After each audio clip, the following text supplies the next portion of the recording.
सत्संग जी प्रेम से कहना। सत्संगत मुल्क कोई हो, प्रांत कोई हो, जगह कोई हो, भाषा कोई हो, भक्त हमेशा ही इस परमात्मा की, इस भगवंत की भक्ति में तल्लीन रहता है। और ये भक्त और भगवान में नाता भक्ति का ही जुड़ा होता है। एक भगवंत और एक भक्त है और बीच में कड़ी एक भक्ति का रूप होती है। तो आज इस भक्ति पर्व के अवसर पर भक्ति वाला पहलू हर किसी के जीवन में मजबूत हो, इसीलिए महापुरुष संत जन ये संदेश और ये पैगाम ये दिए चले जा रहे हैं कि ये भक्ति के बगैर जीवन नीरस हो जाता है। अगर जीवन में रस माना गया है तो भक्ति के कारण है, अगर जीवन में सुंदरता है तो भक्ति के कारण है, अगर जीवन में निखार है तो भक्ति के कारण है। और भक्ति वो जिसमें प्रेम ही प्रेम हो। प्रेम के बगैर तो भक्ति कोई मायने नहीं रखती है। वो रीति रिवाजें हो सकती हैं, वो कर्म कांड हो सकते हैं, वो क्रियाएं हो सकती हैं, लेकिन अगर प्यार नहीं है, अक्सर शब्द सुनते हैं कि प्रेमा भक्ति, कि प्रेम के बगैर भक्ति कोई मायने नहीं रखती है। वो केवल एक कुछ मैकेनिकल सिलसिले बन जाते हैं कि फलां दिन को ये करना है, फलां वार को वो करना है, फलां वार को वो दूध चढ़ाना है, फलां दिन को ये करना है, साल में एक दफा वहां जाना है इत्यादि।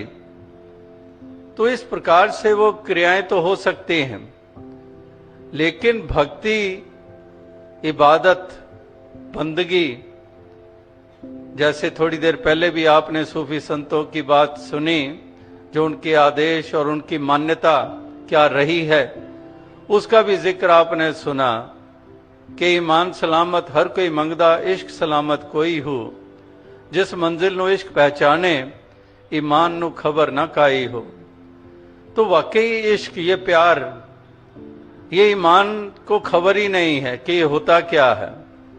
ईमान केवल ये क्रियाएं और कुछ विधियां ही बनकर रह गया है, लेकिन प्यार से कोई वास्ता नहीं है। एक बंदगी, एक इबादत कर लेनी है, एक मस्तक, एक जबीन को सर पे, एक जमीन पे लगा देना है, एक मस्तक को किसी विशेष दिशा की तरफ मुख करके, लेकिन मन में घृणा, नफरत, एक ऐसी कठोरता का भाव ये बसता है।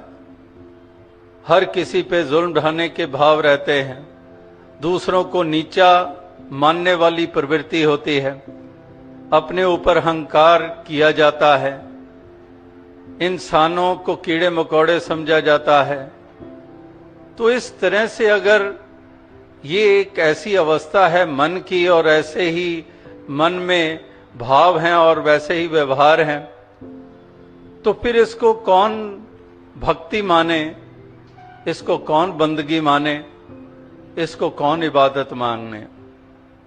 इबादत तो वही है जो हृदय में अगर प्यार रचा हुआ है, जो इसके बंदों का सत्कार और बंदों के प्रति हित का भाव बना हुआ है, जिस मालिक को सिजदे किए जा रहे हैं, जिस मालिक की बंदगी की जा रही है, अगर उसी के बंदों को एक दुत्कारा जा रहा है, लताड़ा जा रहा है, तो वो फिर बंदगी हरगिज मालिक को परवान नहीं होती है। तो कहने का भाव यही है कि महापुरुष संत जन, भक्त जनों ने इसी प्रकार जिसके प्रति हमारे मन में प्रेम का भाव होता है, तो उसको क्या हम भुलाते हैं? क्या किसी को उसकी याद करने के लिए प्रेरणा देनी पड़ती है?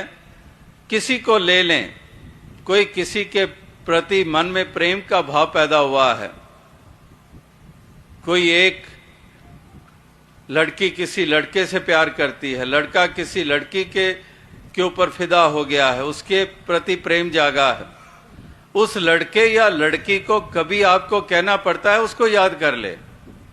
वो तो बार बार याद आती है, बार बार वो चेहरा आंखों के सामने आता है, बार बार दिल करता है कि किसी ना किसी ढंग से कम्युनिकेशन बढ़ाएं, बात करूं, बात सुनो, मिलने के मौके मिलें।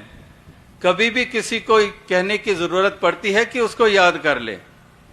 वो दुनियावी जिस्मानी प्यार वो मजबूर करता है बार बार याद करने के लिए। और अगर हम वाकई ही प्रभु के आशिक हैं, उपासक हैं, प्रेमी हैं, तो फिर किसी और को क्यों याद कराने की जरूरत पड़े कि सिमरन कर ले, इसकी याद कर ले। अगर वाकई ही मन प्रेम में डूबा हुआ है प्रभु के, तो किसी को भी प्रेरणा देने की जरूरत नहीं है। सहज में ही सुमरन चलता जाता है, सहज में ही इसकी याद बार बार इस मन में आती है। इसका एहसास कदम